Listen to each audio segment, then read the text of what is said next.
વડોદરાના યુવા સાંસદની અધ્યક્ષતામાં શ્રમિકોના અધિકારોને લઈને બેઠકનું આયોજન કરવામાં આવ્યું.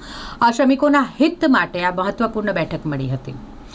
શ્રમિકોના હિત શેમાં છે, શ્રમિકોના અધિકારો શું છે, સામાજિક સુરક્ષા, આ મુદ્દા ઉપર ચર્ચા કરવા માટે ખાસ વડોદરા શહેરના સાંસદ ડોક્ટર હેમાંગ જોશીની અધ્યક્ષતામાં બેઠક મળી હતી. આ બેઠકમાં દેશના છેવાડાના નાગરિકો સુધી શ્રમ કાયદાઓ અને કલ્યાણકારી યોજનાઓના લાભો પહોંચાડવાની બ્લુપ્રિન્ટ પર ઊંડાણપૂર્વક ચર્ચા કરવામાં આવી. બેઠકનું કેન્દ્ર બિંદુ શ્રમિકોના જીવન ધોરણમાં સુધારો લાવવો અને તેમને સન્માનજનક જીવન પૂરું પાડવા રહ્યો.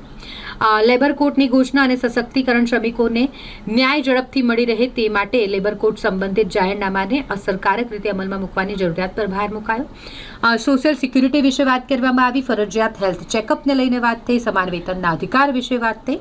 સાંસદ ડોક્ટર હેમાંગ જોશીએ આ મામલે જણાવ્યું કે આ બેઠકનો ઉદ્દેશ્ય માત્ર ચર્ચા પૂરતો સીમિત નથી, પરંતુ શ્રમિકોના હિતોને કેન્દ્રમાં રાખી નક્કર નીતિઓ અને કાયદાઓનો અમલ કરાવવાનો છે. સરકારની યોજનાઓને છેવાડાના શ્રમિક સુધી પહોંચાડવા માટે વહીવટીતંત્રને સક્રિય અને સંવેદનશીલ બનીને કામ કરવા માટે આહવાન કરવામાં આવ્યું. આપણા દેશના યશસ્વી વડાપ્રધાન કે જેઓ હંમેશા અંત્યોદયની વિચારધારાથી દેશના છેવાડાના નાગરિકની પણ ચિંતા કરતા હોય છે, અને દાયકાઓ બાદ આપણા દેશના જે શ્રમ કાયદાઓ છે, લેબર કોડ્સ, એની અંદર ખૂબ મોટા રિફોર્મ, એટલે એવું કહી શકાય કે વિકસિત ભારત માટેની જે બ્લુપ્રિન્ટ છે, એવી બ્લુપ્રિન્ટને લગતા રિફોર્મ્સ એવા ગઈકાલે લેબર કોડ્સની ઘોષણા કરવામાં આવી છે, લાગુ કરવામાં આવ્યા છે. આ લેબર કોડ્સની જો હું આપને સમરાઇઝ રૂપે વાત કરું તો સોશિયલ સિક્યોરિટીની અગ્રિમતા આપી અને આ સમગ્ર લેબર કોડ્સ બનાવવામાં આવ્યા છે. તમામ લોકોને સામાજિક સુરક્ષા મળે, તમામ લોકોનું જે શ્રમિકો છે એમનું ફરજિયાત હેલ્થ ચેકઅપ થાય એ માટેનું પણ પ્રાવધાન આમાં કરવામાં આવ્યું છે. જે હેલ્થ ચેકઅપની સાથે સાથે જે સોશિયલ સિક્યોરિટીના જે આરોગ્ય ક્ષેત્રે એમને લાભ મળવા જોઈએ એ માટેની પણ ચિંતા લેબર કોડની અંદર કરવામાં આવી છે. સાથે સાથે કોઈ પણ એમ્પ્લોય હોય એના માટે અપોઇન્ટમેન્ટ લેટર ફરજિયાત એ પણ આ લેબર કોડની અંદર કરવામાં આવ્યા છે. મહિલાઓ અને પુરુષોને સમાન વેતન મળે.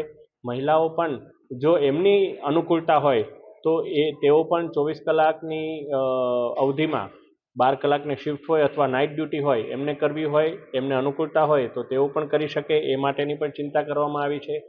અને તમામ એવા પાસાઓ કે જે વિકસિત ભારત માટે અને શ્રમિકોના લાભ માટે જે અગત્યના છે એ તમામ લાભોને, જેમ કે હું કહું ફિક્સ ટર્મ એમ્પ્લોય હોય તેમને ક્યારેય ગ્રેચ્યુટી મળતી નથી, કારણ કે ગ્રેચ્યુટીનો નિયમ એવો છે કે 5 વર્ષનું આપનું અવધિ હોવી જોઈએ, નોકરી કરી હોવી જોઈએ, પરંતુ ફિક્સ ટર્મના એમ્પ્લોયને એ અવધિ 5 વર્ષથી ઘટાડીને 1 વર્ષ કરવામાં આવી છે. હું માનું છું કે અત્યારે હું જેટલા પણ ઇન્ડસ્ટ્રીયલ એસોસિએશન્સ છે, જેટલા પણ લેબર યુનિયન્સ છે, એમની સાથે મારે આજે સવારથી જે વાત થઈ છે, તમામ લોકો પણ આને ખૂબ ખુલ્લા દિલથી વધાવી રહ્યા છે અને માનનીય મોદી સાહેબને અભિનંદન પાઠવી રહ્યા છે. ત્યારે સમગ્ર વડોદરા લોકસભા તરફથી હું માનનીય નરેન્દ્રભાઈ મોદી સાહેબનો ખૂબ ખૂબ આભાર માનું છું.